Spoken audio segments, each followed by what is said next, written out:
back to the Adventures in Advising podcast. This is Matt Markin, and we are at episode 89. And since the podcast returned back in May of this year, I have not had any guest hosts. So, well, that changes today as we bring back returning guest, returning host, and all-around great guy and friend of the pod, Ryan Scheckel from Texas Tech University. Ryan, take it away. Thanks, Matt. Thanks for having me back. And it's great to have a friend of the podcast on as an interviewee again. I know Craig has interviewed some folks, and I think we're maybe finding our footing with this podcast modality. But I want to introduce Dr. Craig McGill. He's an assistant professor for the Department of Special Education, Counseling, and Student Affairs at Kansas State University. He holds a doctorate from Florida International University in adult education and human resource development. Dr. McGill is a qualitative researcher focused on social justice and the professionalization of academic advising. And he has also published articles within fields of musical theater studies and queer studies. Craig has given almost 60 advising-related presentations at NACADA state, regional, annual, and international conferences, and his publication record consists of 2 co-edited books and over 30 peer-reviewed articles. Again, welcome, Craig. Thank you so much, Ryan and Matt. Very excited to be here this afternoon. Yeah, we had the sort of the joy of revisiting episodes to prepare for interviews, and I was honored to be on what was edited into the first episode of the podcast in its first iteration, and you were part of the second, but it was functionally the same day for Matt. It was in Louisville in 2019, interviewing folks at the annual conference there. I didn't know that. Yeah, and so we were sort of part of the first set of content. That's awesome. And we've been in a lot of places together, and we haven't really had too many opportunities to just have conversations one-on-one. A lot of great group discussions and stuff. So I'm glad for this opportunity and for this time. Yeah. So in your previous appearances on the podcast, there have been some topics of discussion that weren't really a focus, but just sort of talking about your journey and your experience in academic advising and how you've moved from institutions and roles. And I wanted to pick apart some of those and maybe give them their own focus. You have spent some time talking about your scholarship and your collaboration with others in producing scholarship on the topic of the professionalization of academic advising. And since it's been a while since you were on talking about that specifically, I was wondering if you could update us sort of where you're at with that conversation, maybe where the conversation stands for the field. Where are we at with professionalization in academic advising? Oh, that's great. Yeah, professionalization is really important for us. And it's an umbrella that covers a lot of different things that are important for us as a field to consider. And so some of those we're going to be talking about today. I think we still have a PR problem as a field. I think we have not convinced higher ups of the importance and value of the work that advisors do. And so that is why I am so passionate about this. And even though I'm a faculty member now, maybe some of the viewers will know that I was a primary role advisor for 9 years. And I just knew that the work we were doing was more important than the recognition that we were being given by various stakeholders. And so I'm a little bit surprised that, I've been in the field for maybe 15 years at this point, and we've come so far, but I don't think the progress has been sufficiently recognized. And so I think the professionalization umbrella helps us to do that. It helps us to think about what it means to be an advisor. What does it mean to have caseloads that are 500, 700, 1,000? How can we have meaningful conversations with students with that type of a caseload?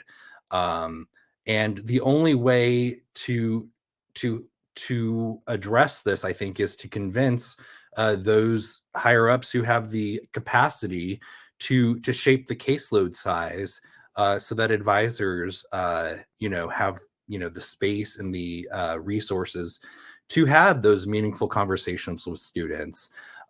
because what it means is we lose very talented people who come in and aren't able to give the thoughtful practice that they have the capacity for, but in their current roles don't have the ability to perform.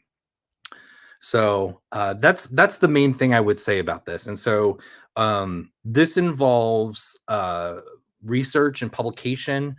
We need to demonstrate empirically effectiveness. We need to demonstrate need empirically and otherwise. And we need to be publishing in venues outside of our own. Our own venues are a very important place as well.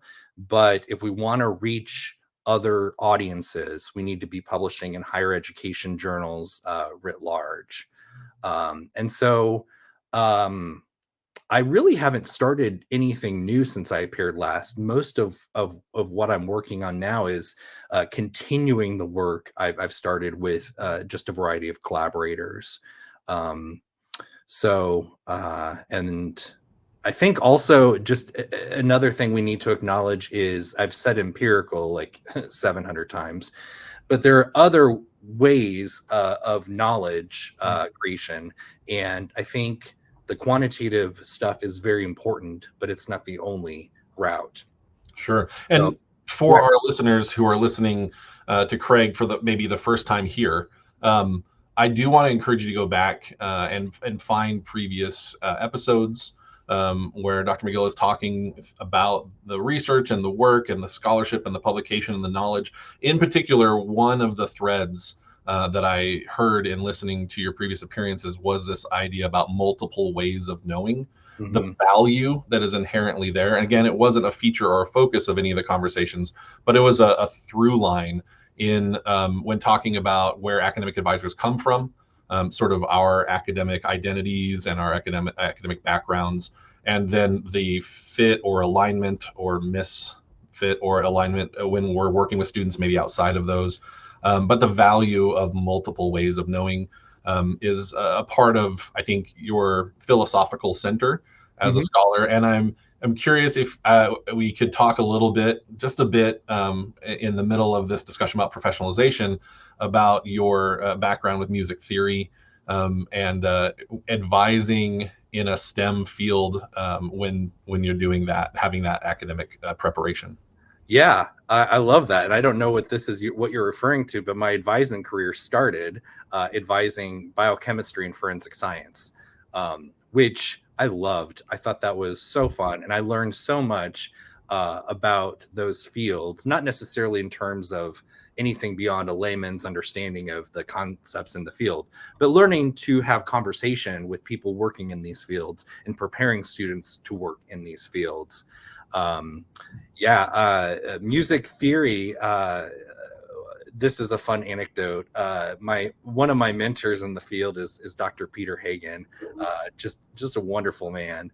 And we were talking about music, and he encouraged me to think about pieces of music that I thought every advisor should listen to.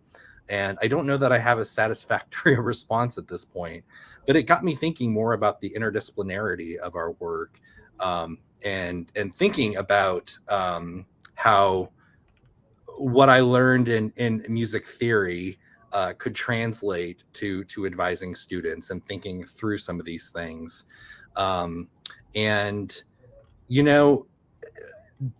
I think these are important conversations to think about individually, but also with our students, and thinking about the transferable skills. How does outlining the harmonic scheme of a sonata prepare me to do X, Y, or Z out in the real world?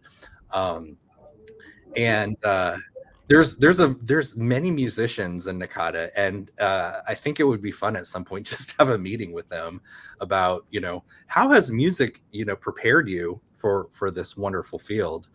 But yeah, it's a fun question. I don't know that I have an answer today, but yeah, well, you should be working on the playlist at minimum, because there will be listeners. My experience has been, especially when we're kicking around in maybe popular culture, visual media, and the visual arts, that there's a lot of traction there. And there have been, of course, scholars who have articulated why. And I think that for my professional journey and engaging with scholarship, I don't know that anyone necessarily needs to legitimize their convictions and their certainties about the nature of the work that we do. But it is really wonderful when an expert in a field who has devoted their time to exploring these concepts says, yeah, this is why it works. Yeah. And I can assure you that the transferable skills, perspectives, and at minimum, the metaphors, even though analogies and metaphors sometimes work against our goals in professionalization, Yeah. they're there for sure. So if someone's like, yeah, that we should have a playlist for advisors, we absolutely should. So just a little bit again, given our time, what does continuing the research look like? I think one of the things we need to think about is primary role advisors. I mean, this isn't anything new, but I think it's a continued issue. Primary role advisors have so much to offer. Observations they see in their own practice, stuff from their own academic training, even that is untapped for the research. I have the luxury of being in a faculty position where I'm evaluated on research as part of my job. But most people in the field are not in that position.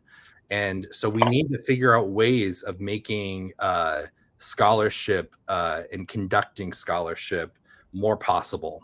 And I think that is directly related to the first thing I said about our PR issue. And, going to Troxel's work on scholarly advising, thinking about how we not only perform scholarly advising, but how do we convey the message that advisors are scholar practitioners and need not only training and opportunities, but actual time. Time is a resource just as much as anything. I often say I never would have left my advising role had I been able to do research and have it counted as part of that. But, I was doing it on evenings and weekends, and that's just not sustainable. So I think we need to think through how we make that possible for primary role advisors. And one thing I would like to see is how can we pair primary role advisors with perhaps faculty advisors on campuses who do have the training, who have the job expectation of doing research, and who have the ability, in some cases, this is the most important thing, to be a primary role advisor for IRB or primary investigator, PI, for the IRBs on their campus. How can we build these partnerships or help build these partnerships? I think that might be one solution to get more research conducted on college campuses. So I think that's, go ahead. No, I was just going to say that among the sort of the thoughts that led in that question is there are structures that have to be in place to continue one's research, one's line of inquiry.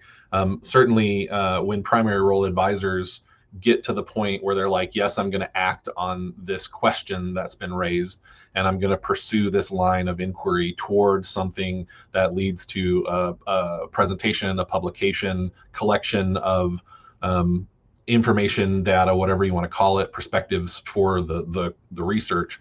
That the effort alone to sort of navigate, break through, overcome those structural barriers is one of the things that maybe keeps the next step from happening. Mm-hmm. And I'm guessing that in your role at K-State, because you're in that faculty role, that continuing your line of inquiry, continuing to collaborate with fellow researchers is part of the day. It's a normal part of your structure now. That can become part of a primary role advisor's structure, but there are other barriers to making that so, including the caseload and the expectation and support and permission at times, and then also the actual the positional authority to conduct. Right.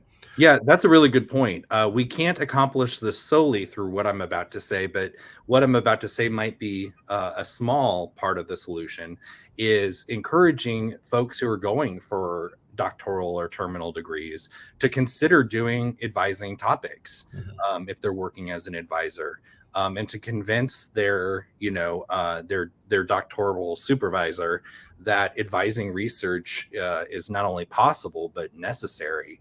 And so I've had that opportunity through students going through our PhD program.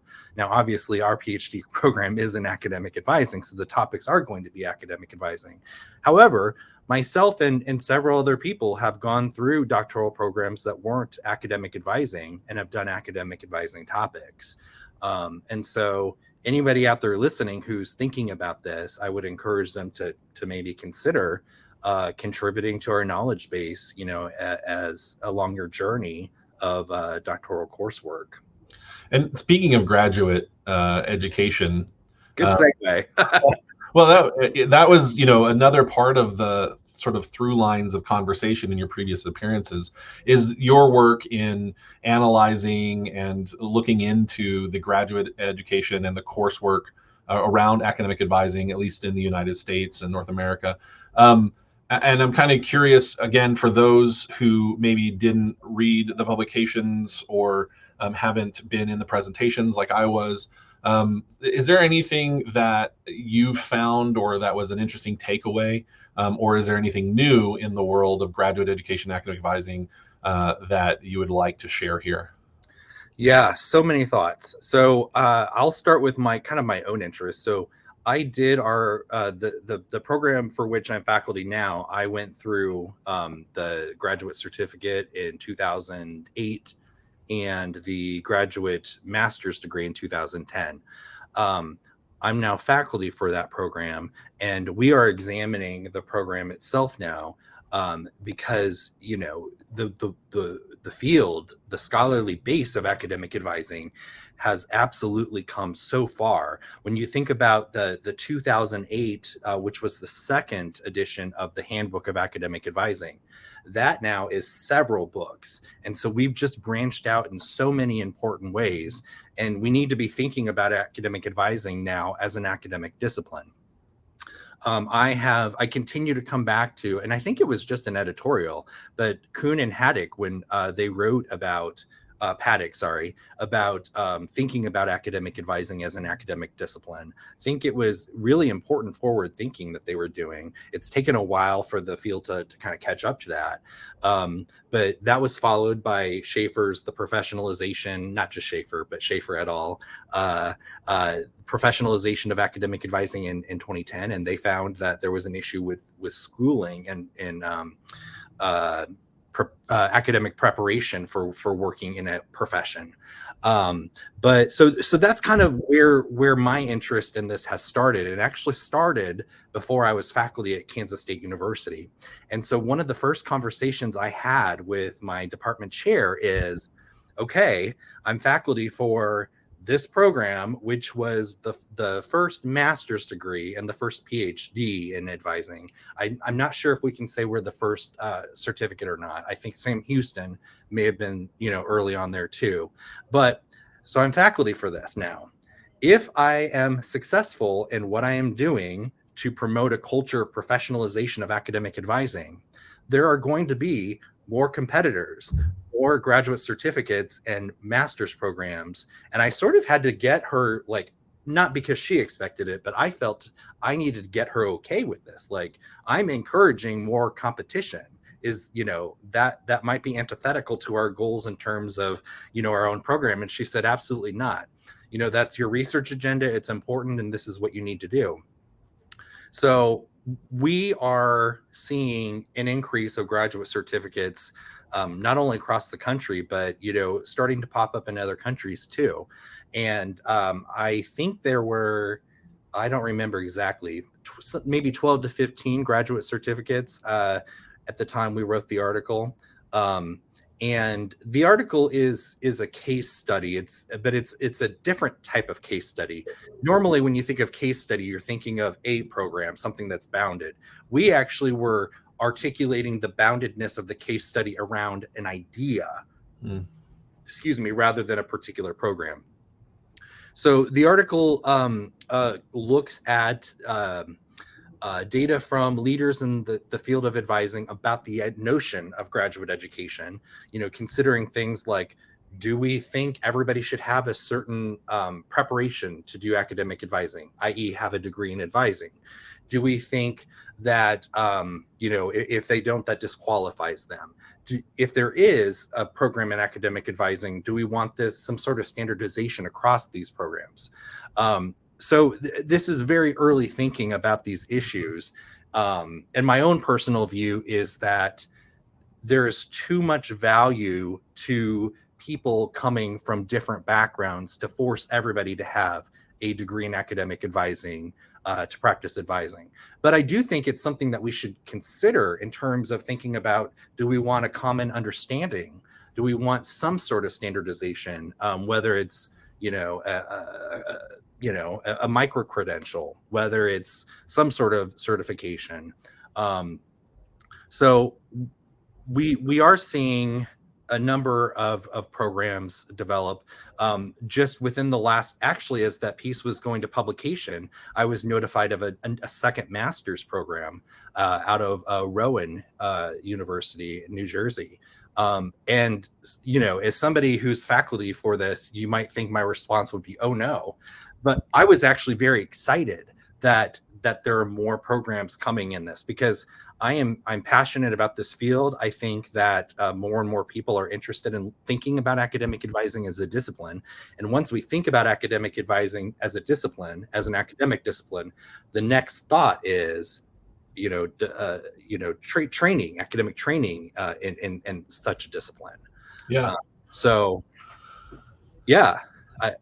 I think we're going to see another PhD program at some point in academic advising, and that to me is very exciting.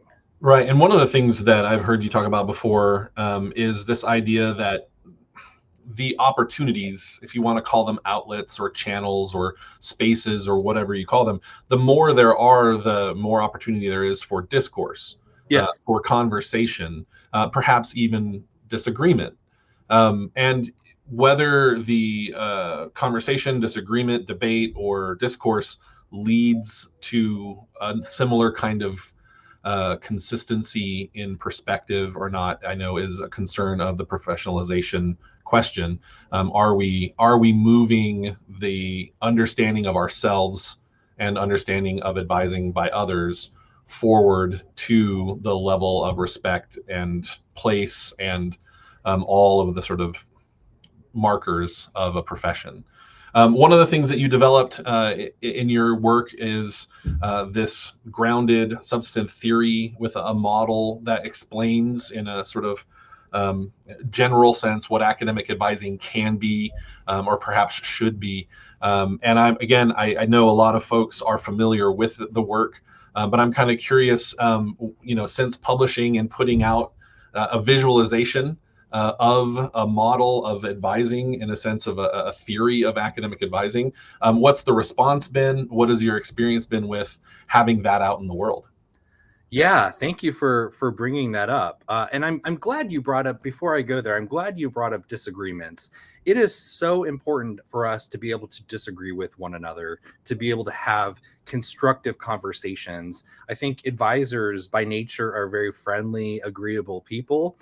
And there is this temptation to think like, oh no, if I disagree with someone, that's a problem. Both Ryan and I have been part of I always get this name wrong, Theory, Philosophy, and History of Advising, I think, community. Yep. And we are a group of people who not only are okay with disagreeing, but actually welcome it because it leads to transformative thinking or challenging us to further grow. And so I would like to encourage other advisors to think about disagreeing respectfully as being okay and as being important to advancing the field forward.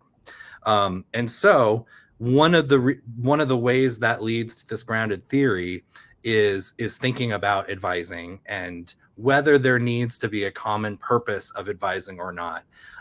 That is something that is discussed at length, and the professionalization literature is whether there's a common theory or a common purpose, even if it differs in certain settings in small ways, but maybe kind of have a universal agreement about what's at the core or the essence of the nature of the work that we do. And so as I is doing my dissertation work, I studied broadly the professionalization of academic advising. So my participants discussed lots of different things, a career ladder, which is something we could also talk about, graduate coursework, and the purpose of advising. And so from this model, or from this dissertation data, I was able to kind of put together what I was seeing as a model of the academic advising process. So grounded theory as a methodology seeks to articulate a process. That's sometimes misunderstood, but that's what a grounded theory is doing. And so I wanted to visualize a process. And so my model consists of 4 different stages. And the first stage is representing the advisor as a caring institutional representative and the advisee, and that space being a place of connection. And it is only through that space of connection that anything productive can happen after that, which also goes back to the importance of caseload size and being able to have that time and space to develop the rapport and the relationship with the student. And so from that place of connection, students will grow and develop as they synthesize with their advisor their experiences. And as they do that, it will lead to a place of decision making where they need to make a decision. The decision can take place either within the advising context itself or as the result of the advising experience. And from that leads to action, or acting as I call it, and acting on those decisions, and other experiences that the students are going to have outside of that. And this all leads, in my kind of idealized version of academic advising, to helping the student create an academic identity development. And so the most important question I believe advisors can ask students are actually 2. Who do you want to be, and how do you want to live your life? I think those are the 2 questions that are at the core of advising. And how can we get to that if we're so focused on lifting holds or, explaining sometimes explaining a policy is important, but I think too often it's that informational aspect that is stressed, and it's not always the advisor's fault. In fact, it's rarely the advisor's fault because they have so little time, and these are the things that need to be covered. But I think that's where we get to the PR problem with advising, and we need to really think creatively about the really important work that we do. And I think it comes down to those 2 questions.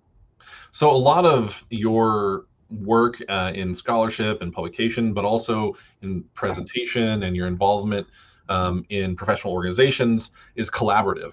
And another sort of through line of your conversations in the podcast have been about the folks that you've gotten to work with, the people who've made a difference for you, mentoring and guiding and influencing you. And I'm kind of curious if you could reflect a little bit here on any particular folks who've mattered a lot, or who had experiences with you that really propelled or shifted or influenced your direction. Yeah, absolutely. The first name I'll mention is, as maybe many readers know, is Lee Schaefer. I had the absolute pleasure of getting to know Lee Schaefer on a personal level just about a year or 2 before his untimely death. And I will always be forever grateful that I was able to meet with Lee Schaefer. And anything I do, I reflect. He's a dad figure. I've actually lost my own father too, and my own mother. But Lee Schaefer, when I'm thinking through the scholarly questions and the accomplishments and things I've published about professionalization, it's like I want to ring Lee Schaefer up on the phone. So reading his article in 2010 changed the absolute direction of my life. I was going to say my life's work, but actually my entire life too. And it has never changed from examining professionalization. So Lee has been very important. Mark Lowenstein's work has been important. Peter Hagen, and working on the scholarly inquiry book with Peter and Samantha Grisarian, that was the easiest project I have ever had, not in terms of like the difficulty, but it was still rigorous and we did the work, but in terms of how smoothly that process went, it just was a dream team. So both of them have been very important and influential. Kathleen Shea Smith has been such an important thinking partner with me. We presented together. We've been friends for years, but we actually presented together for the very first time last year, and we've never published together. And both of us think it's absolutely hilarious that we've, been thought partners and good friends all these years, and yet our work has been kind of in separate parallel lanes. Jenny Bloom has just been a wonderful mentor for me. I think her appreciative advising work is so important. I think thinking from a lens of positivity and strengths based is really important. So, and at the end of the day, my dissertation advisor, I was kind of hungry for learning about publication when I met her, and she just fed that monster. And we're still working together. Tanette Rocco is her name. We're still working together to this day. There's been so many others, but these people have mentored and guided me. And I also been collaborating with students and newer researchers upcoming in the field. And I've published and written alone, but frankly, it's just not as fun. I am a collaborative animal, and if I can collaborate with somebody, I'm going to do that way before I'm going to work on something alone. Right. And speaking of one of those collaborations with an up-and-coming researcher and a student of yours, we were actually had our scholarly papers paired at the Orlando conference, as well as the Portland conference. And so that's been 2 years in a row that we've been in the same sort of presentation space, having conversations around the scholarship and what I often think of as the big questions of academic advising. And so can you briefly talk about, as far as your perspectives on the importance or value of the scholarly paper session type at annual conferences? Yeah, I've been so thrilled by the development. And I know you and Wendy Troxel and others have worked so hard to get this up and going. It is absolutely essential if our field is to grow to have these scholarly papers. And I'd like to see it expanded. I think we need to be thinking about conference proceedings, thinking about expanding the number of sessions, and the scholars and researchers who are out there with their brilliant thoughts, but that are kind of kept silently in their head. I want to encourage you to come out and to do what needs to be done to share that work, because that's how we move forward as a field. So I have encouraged my PhD students in particular, you're working on your dissertation. It's about advising, let's get a scholarly paper for you going.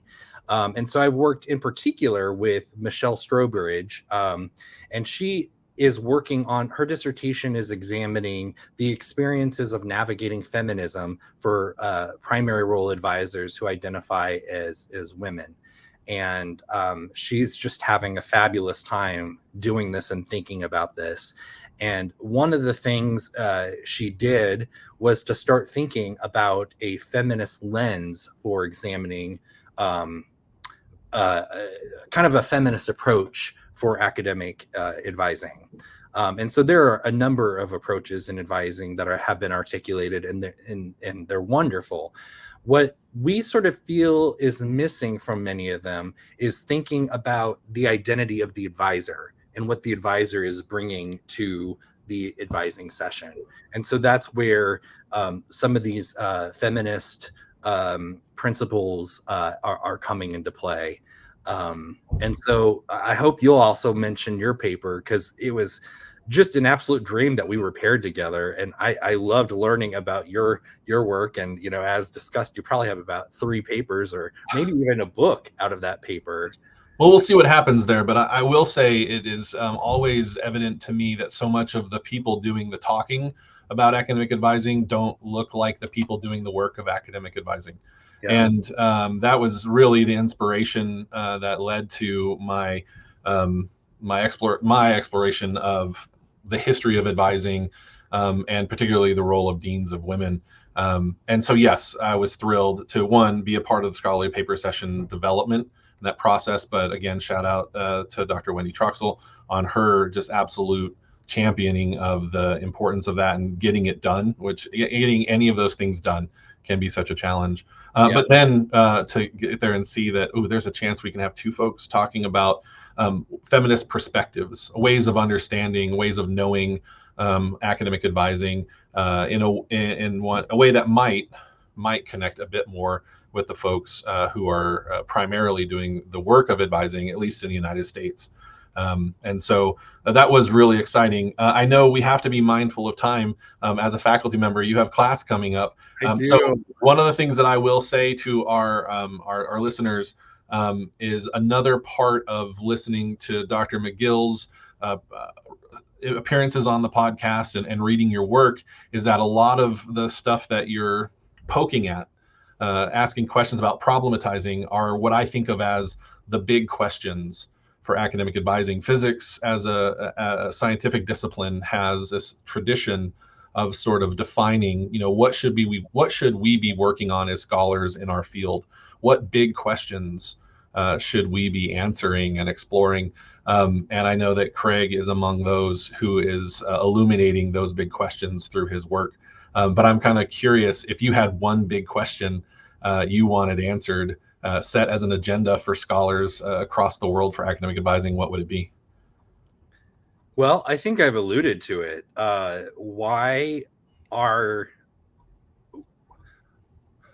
It sounds like I'm blaming, and I don't mean to be doing that, but maybe what can we do to help others understand the complexity of advising?